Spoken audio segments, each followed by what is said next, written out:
Okay, so she's not the identical Airwolf, but I took this and actually it was from a generic helicopter build for Lego, and I created my own aspect with paint and custom Lego pieces and created my own effect. There she is, complete and done.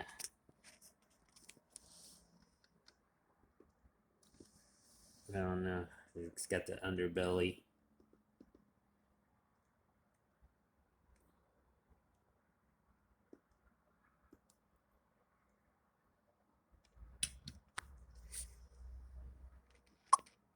And the machine guns are supposed to be kind of like the missiles.